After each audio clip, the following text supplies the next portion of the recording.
재보궐선거 이겼는데 여기도 당 안에서는 여러 가지 목소리가 나오고 있습니다.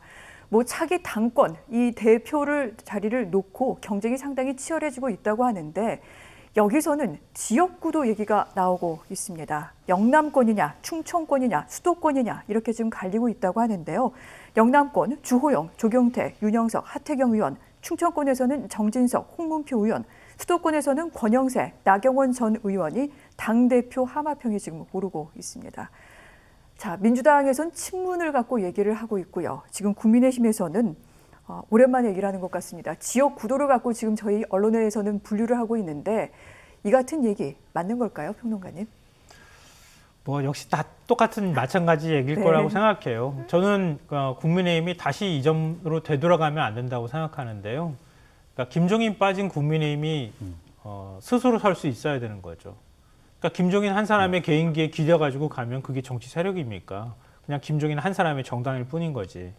그러니까 김종인 비대위원장이 빠진 국민의힘이 이젠 정말 수권 능력을 갖고 있는 정당으로서의 모습으로 탈바꿈하는 거를 보여줘야 한다. 네. 이전처럼 다시 또 싸움하고 뭐 이런 방식으로 가게 되면 역시 또 국민들이 심판할 것이다라고 생각하고요. 근데 이제 영남 쪽의 의원들이 어쩔 수 없이 지난 선거에서 참패했기 때문에 많은 비중을 차지할 수밖에 없어요. 지역구 의원으로는 3분의 2 정도 되고요. 네. 비례까지 다 합쳐도 거의 절반이 넘죠. 상당히 많은 의원들이 포진하고 있다는 거죠. 근데 국민의힘의 기본적인 권력의 중심은 영남권에서 나왔던 게 맞고요. 그럼 영남권의 보수층 지지자들이 어떻게 나를 바라볼지를 신경 쓸 수밖에 없다는 겁니다. 근데 그렇게 했을 때 그동안의 중도층과 수도권을 중심으로 해서 확장성을 위해서 노력해 오는 과정들이 있었고 그렇게 불확실성을 제거해 가면서 국민의 신뢰를 얻는 과정이 있었는데 다시 또한 우리 지지층을 바라보기 시작하면 또 이전의 모습이 다 반복될 가능성이 굉장히 높다는 거예요. 근데 앞서 말씀하셨던 것처럼 국민의힘도 똑같이 대선 후보를 중심으로 해서 당이 재편하는 과정들이 있을 거라는 거죠. 근데 국민의힘 안에는 대선 후보가 마땅히 없다는 거 아닙니까? 그러니까 당 밖을 바라보면서 당을 자꾸 재편하기 시작하면 국민의힘 경쟁력이 떨어지는 거죠. 네. 그러니까 지난 선거에서 저는 김종인 비대위원장 선택이 맞습니다. 제가 계속 그렇게 방송에서 얘기했거든요. 그러니까 자강론을 하지 않으면 국민의힘은 어떤 방식으로 가더라도 외부에서 수혈할 수밖에 없는 정당이 될 거라는 거예요.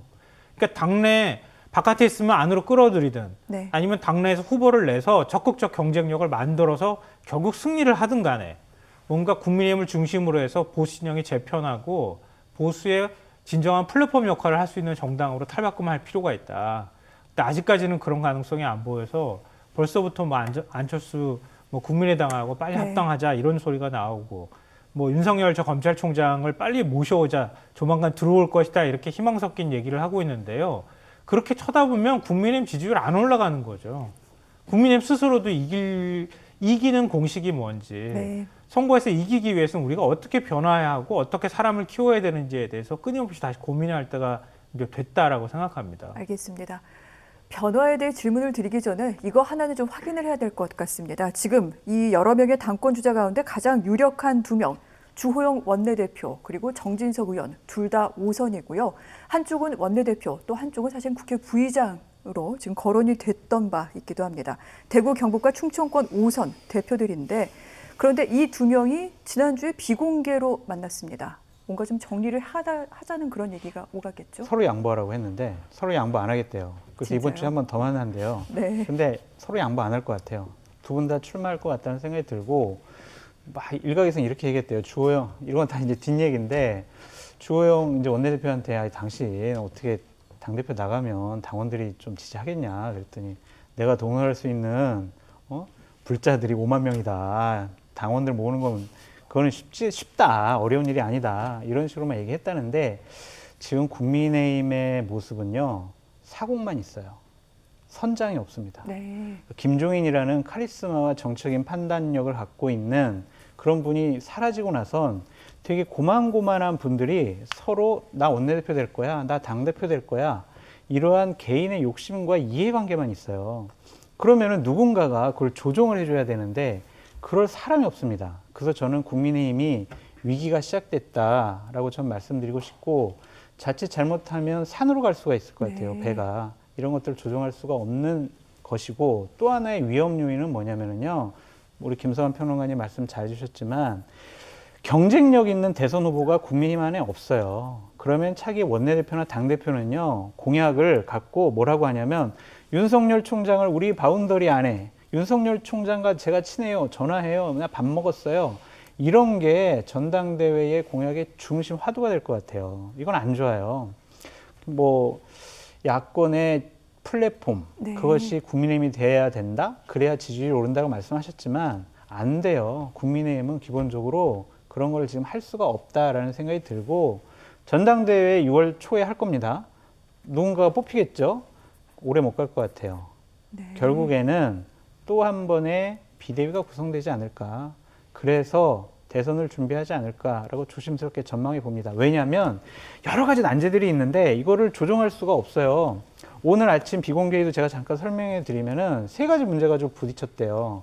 자, 안철수 합당 문제 어떻게 할 거야? 주호영 대표 생각 다르고 다른 비대위원 생각 달라요. 홍준표 복당 어떻게 할 거야? 달라요. 어마어마하게 싸웠대요. 윤석열 총장 입당 문제는 어떻게 관리할 거야?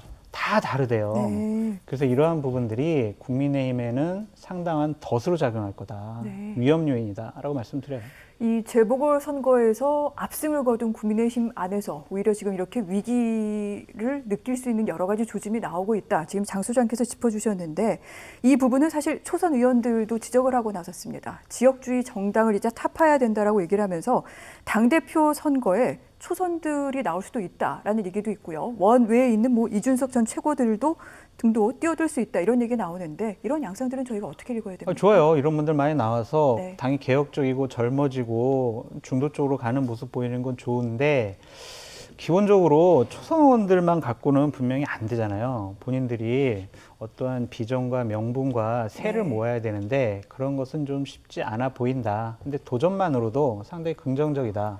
민주당 초선 의원들과는 다르다라고 말씀드리고 싶습니다. 어느 면이 그렇게 많이 다릅니까? 민주당 초선 의원들 3일 전에 네. 자 우리 당 개혁해야 돼요, 반성해요. 네. 막 이렇게 고개를 숙였잖아요. 근데 이틀 지나서 어제 뭐라고 그랬어요? 언론 탓이에요. 우리 본의가 제대로 전달이 안 됐어요라고 꼬랑지를 확 내렸잖아요. 그러니까 차라리 말을 하지 말았어야 되는데 기대만 높여놓고 네. 바로 실망을 줬거든요. 그럼 다음부터 저 사람들 하는 얘기를 귀 기울여 들을 수가 없어요. 그러니까 이런 것들은 도전을 계속 해야 된다라고 네. 말씀드려요. 이 같은 그 당내 젊은 목소리의 움직임에 대해서 국민의힘 초선 의원들은 민주당과는 다르다라고 또 이 부분에 대해서는 칭찬을 하셨는데 뭐 이 같은 여러 가지 변화의 원동력을 발판으로 해서 평론가님 끝으로 국민의힘은 어떤 방향으로 나가야 됩니까? 아니 국민의힘 초선 의원들은 뭐가 다른지 잘 모르겠는데요. 저는 그 선거 패배한 정당에서 초선 의원들은 외부 국민이 어떻게 생각하는지 목소리를 적극적으로 전달해 줘야죠. 그게 초선 아닙니까? 재선 3선까지 가면 그걸 잘 못하잖아요. 그러니까 더 앞으로도 초선 의원들이 민주당에서 역할을 해야 된다고 생각하고요. 말씀하셨던 것처럼 국민의힘 안에서도 초선들이 50명이 넘거든요. 네. 그러니까 적극적으로 목소리 내면 절반이잖아요. 그러니까 그렇게 하면서 저는 국민의힘이 김종인이 만드는 그 승리의 공식들을 잊어버리면 안 된다고 생각해요. 그러니까 5.18 국립묘지 가서 3번씩이나 네. 참배하고 그리고 과거 잘못했던 부분들에 대해서 사과하고 기본소득이라고 하는 어찌 보면 국민의힘에서 동의하는 의원들 별로 없는 거를 1호 공약처럼 내세우기도 하고 이런 방식으로 그렇게 하면서 중도층 확장들을 계속 끊임없이 해왔다는 거예요. 그러니까 어찌 보면 애초부터 무슨 비대위원장이나 당대표로 딱 낙점 받아가지고 태어난 사람은 아무도 없거든요. 만들면 되거든요. 그러면 당내에서 뭐 주호영 원내대표가 당대표가 되든 뭐 정진석 의원이 당대표가 되든 간에 과거식 방식에서 좀 탈피해서 하나를 행동을 하더라도 그런 행동을 하면 국민 지지가 같이 쏠리고 다가오면 힘이 실리는 거거든요. 네. 뭐 애초부터 힘 있는 사람이 어디 있습니까? 그걸 정치적으로 보여줄 때 힘이 생기는 거니까 그걸 하나하나씩 극복해 나가는 과정을 밟았으면 좋겠고요. 국민의힘은 안 된다고 말씀하셨는데 저는 이번에 보니까 되겠던데요. 그러니까 네. 할 수 있다. 그러니까 김종인 비대위원장이 선거 초반 들어갈 때 안철수 네. 그 의원 적극적으로 우리 후보 만들겠다고 당내 의원들이 주장할 때 내쳤잖아요. 그러니까 조건부 출마 내세웠던 오세훈 후보가 지금 서울시장 되는 과정도 사실은 오세훈 후보가 누가 될 줄 알았습니까, 솔직히. 근데 되잖아요. 그러니까 당내에 아직도 잠재되어 있는 대권 주자들이 저는 있다고 봐요. 그러니까 그런 후보들이 주자들이 네. 피어 올라올 수 있도록 계속 당내 분위기를 조성해가는 작업을 하고 정치는 상대적인 거니까요. 진짜 그런 데에서 대통령이 나올 수도 있는 거니까 애초부터 포기하고 윤석열 얼굴만 보고 있다가 나중에 가서 한꺼번에 무너질 수도 있다. 그러니까 그렇게 가는 건 저는 개인적으로 바람직하지 않다고 생각합니다.